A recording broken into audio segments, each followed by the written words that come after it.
دوستان ذی وقار، سیدھا راستہ کون سا ہوتا ہے؟ آپ میں سے کوئی شخص اگر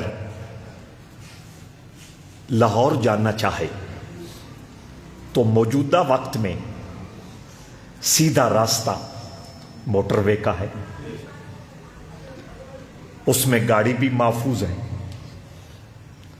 ایندھن بھی مناسب خرچ ہوتا ہے، اور سب سے بڑھ کر وقت ضائع نہیں ہوتا۔ اور کوئی آپ کو یہ کہہ دے کہ یہاں سے کوٹ مومن جاؤ، کوٹ مومن سے سالم جاؤ، سالم سے منڈی بہاؤالدین جاؤ، منڈی بہاؤالدین سے بڑی نہر کے ساتھ چلتے ہوئے سرائے عالمگیر پہنچو، اور سرائے عالمگیر پہنچ کر جی ٹی روڈ پہ سوار ہو کر سارے درمیانی شہر دینا، کھاریاں، لالا موسا، گجرات، گجرانوالا دیکھتے ہوئے لاہور پہنچو، یہ عقل مندی ہوگی یا نادانی کی بات ہوگی؟ تو صراط مستقیم کا مطلب یہ ہے، وہ سیدھا راستہ جس میں آسانی کے ساتھ مختصر وقت میں آپ کو منزل مل جائے۔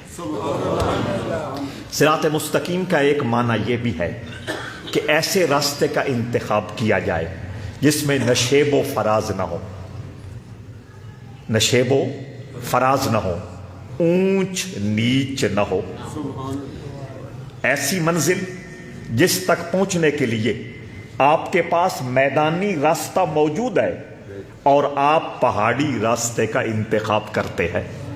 اسلام آباد جانا ہے، موٹر وے آسانی کے ساتھ دستیاب ہے، اور اس پہ چل کر آپ آسانی کے ساتھ اسلام آباد پہنچ پاتے ہیں۔ اور کوئی شخص آپ سے یہ کہے تیتی پھاٹک چلے جاؤ، چکیاں چلے جاؤ، شاہ پور خوشاب چلے جاؤ، اور وہاں سے ابھی میں آپ کو ادھر نہیں بھیج رہا جو پرانا راستہ تھا، آگے تلا گنگ چلے جاؤ، تلا گنگ سے پھر اندر سے پہاڑیوں سے گزرتے ہوئے آپ راولپنڈی اور اسلام آباد پہنچ جاؤ، یہ مشورہ پیار کا ہوگا یا یہ مشورہ فساد کا ہوگا؟ تو وہ راستہ جو نشیب و فراز سے پاک ہو، جس میں خواہ مخواہ کا اونچ نیچ نہ ہو، اترنا چڑھنا نہ ہو، سیدھا راستہ ہو، اس کو میرا رب صراط مستقیم کہتا۔ بات کو میں بڑھا سکتا ہوں، لیکن میں نے بات کو بہت آگے لے جانا ہے۔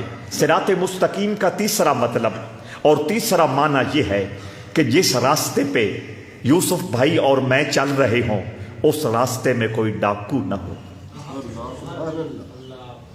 توجہ ہے یا نہیں؟ بعض اوقات راستہ صاف بھی ہوتا ہے، راستہ شارٹ بھی ہوتا ہے، لیکن اس میں کوئی نہ کوئی نقصان کرنے والا موجود ہوتا ہے۔ اس وقت مشورہ دیا جاتا ہے کہ راستہ لمبا ہی چن لو لیکن محفوظ ہو۔ تو وہ راستہ جس میں کوئی نقصان پہنچانے والا نہ ہو، جیب خالی کرنے والا نہ ہو، تمہاری گاڑی چھیننے والا نہ ہو، اور سب سے بڑھ کر تمہارے ایمان پہ ڈاکہ ڈالنے والا نہ ہو، وہ صراط مستقیم کہلائے گا۔ یہ تین چیزیں آپ نے یاد رکھنی ہیں کہ راستہ مختصر ہو، اور راستہ اونچ نیچ سے پاک ہو، اور راستے میں کوئی ڈاکو، وہ راستہ جس راستے کو اللہ نے پسند کیا ہے اور اسے صراط مستقیم فرمایا ہے۔ حضرات ذی وقار، صراط مستقیم قرآن کی بولی میں اور مصطفیٰ کی بولی میں کیا ہوتا ہے؟ حضرات ذی وقار، اللہ رب العزت نے اور حضور علیہ الصلوۃ والسلام نے اور حضور کے صحابہ کرام نے مختلف حوالوں سے صراط مستقیم کی تعریف